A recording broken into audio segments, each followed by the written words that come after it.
See, this is the part of a pre-game sort of hype cycle that I love. We got some news on Sea of Thieves, specifically progression and a few of the NPC factions you'll be dealing with in a live stream that happened on Mixer last night. There's a lot of good stuff in here, and finally it's all been talked about, so it's not under NDA, which means I can make a video. So let's do that right after the drop.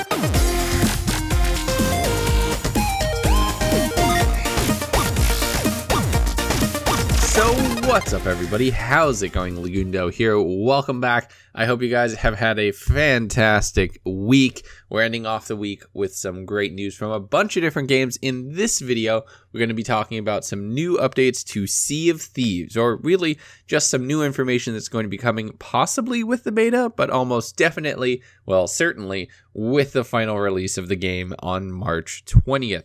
Rare's given us a decent bit of information on progression and the different quests and adventures you'll be able to go through, as well as how you're going to be able to do them and who you're going to be doing them for. So let's get started. Currently, in the technical alpha, your appearance is randomized on every life, but you are going to be able to explicitly customize your pirate with different cosmetics, titles, different appearance items, customizing your ship and your weapons as well. And that's all done with buying with gold, which is the primary currency of the Sea of Thieves world. To earn that gold, you have different NPCs from different factions, which will give you voyages, their term for quests, and the type of quest you're going to get will depend on which faction you're working for. Voyages will level up your reputation with that specific faction, unlocking higher tier voyages worth more, and the cycle continues. There's no waiting for leveling because encounters are shared amongst your crew. So if you're partnered with somebody and they have a high level voyage, you can just do it with them. You choose which voyage you're going to do. You literally put all your voyages on the table, and then the team votes on one and you go do that one. Also, it looks like there's no leveling on gear. So the cutlass is the cutlass. The flintlock pistol is the flintlock pistol, meaning they operate the same regardless of your individual player level, meaning that you can always go do different activities. The challenge comes in with how well you can use it or what mechanics also get integrated, but the basic combat for the game looks to be pretty standard across the board. We'll probably get some more info on a combat specific video later. Turning in these voyages gives you rep with each individual faction like we said before, but you can also get random items that can also boost your rep with those factions.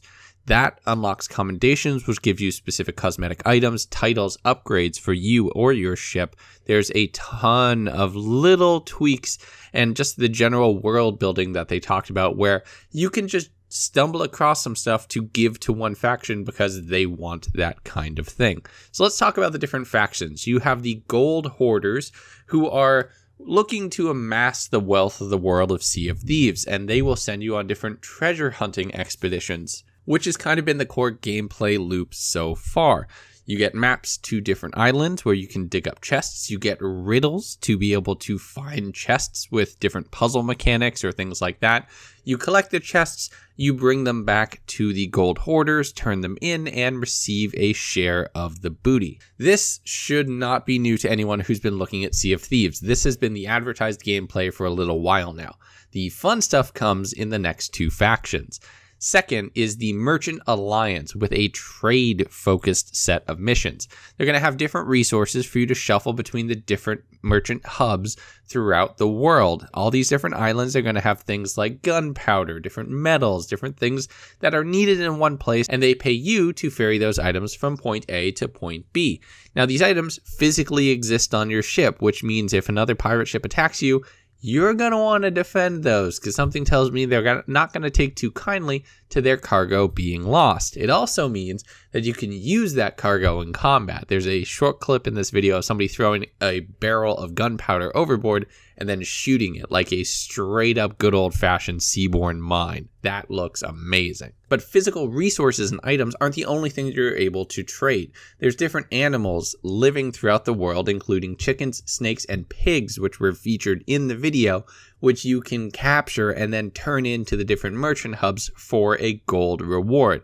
Now, you have to keep these animals alive, so if they drown or fall off the ship, you're not going to be able to turn in a dead chicken for money. No, they want these things taken alive. So it's cool to know that you're just going to be able to find these things to be able to take into the different factions. It looks like they really are setting up for mission-based and also ad hoc performance of the different factions and how you can gain rep with them. The third faction is by far, in my opinion, the most interesting. The Order of Souls wish to control the Eldritch magic, which is making the Sea of Thieves just be a little bit weirder. They send you on basically VIP kill missions, sending you out to take out high-level skeletons or possibly even some low-level skeletons for rep, bringing their skulls back and turning them in for the magic contained within. Order of Souls missions are going to be very combat focused, more so than the other two from the looks of it. While you do have some skeletons guarding treasure for your gold hoarders missions, the Order of Souls is explicitly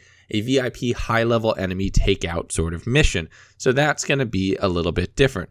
Also, they did some brief references with that shot with the skull-shaped cloud over an island to a raid-like activity where you and other crews are going to have to work together to take down a big bad. They explicitly used the word raid when it came to this, and considering how open world, shared world games like this, much like Destiny and The Division, have a raid level activity where it's more than just one crew, one party, and you have a much larger group of players working together towards some common goal, this could be the endgame high-level content for Sea of Thieves, and that sounds super interesting. Imagine, just like the end of a pirate movie, you get 8 ships sailing together to one island to take out one big magical bad guy. That I cannot wait to do. There's more odds and ends in this video. I will link to the full video down in the description for you to check it out for yourself without me talking over it. But now the question is on to you. Have you been able to play Sea of Thieves in the technical alpha? Remember, the NDA is still in place, so you can't really talk about what's in the game. Just, I want to know if you have played it or not. And what do you think about these proposals?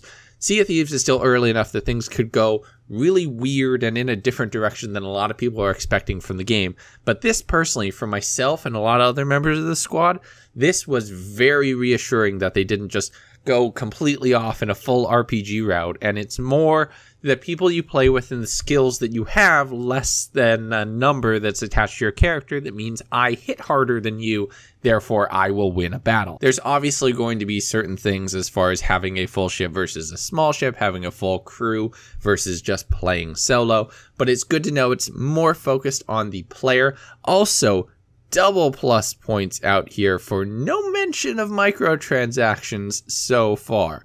It's very rare to see a game without them in 2017. This is coming in 2018, where I expect them to be even more prevalent. And it could just be that they don't want to put out information about that too soon in the game's life cycle, especially so close to the Star Wars Battlefront controversy, which is still just sort of simmering down, but not really. But the fact that it wasn't even mentioned at all is a bit of a silver lining and something that I'm really hopeful about moving forward in Sea of Thieves. I'm okay with microtransactions, I've made that clear, but every now and again I would like to see a developer try to make a game work without them. So, on all of those questions, the first bit that I covered, the last bit, anything in between, let me know what you think down in the comments. Are you excited for Sea of Thieves? Are you hoping to be able to play it soon? Are you getting ready for the open beta? Have you pre-ordered, or are you skipping this one? Let me know down in the comments, and as always, you know what to do. Like the video if you like it, dislike it if you hated it, subscribe for some more news on Sea of Thieves and a whole bunch of other games here on the channel. I'm super excited for 2018. And I'll talk to you next time.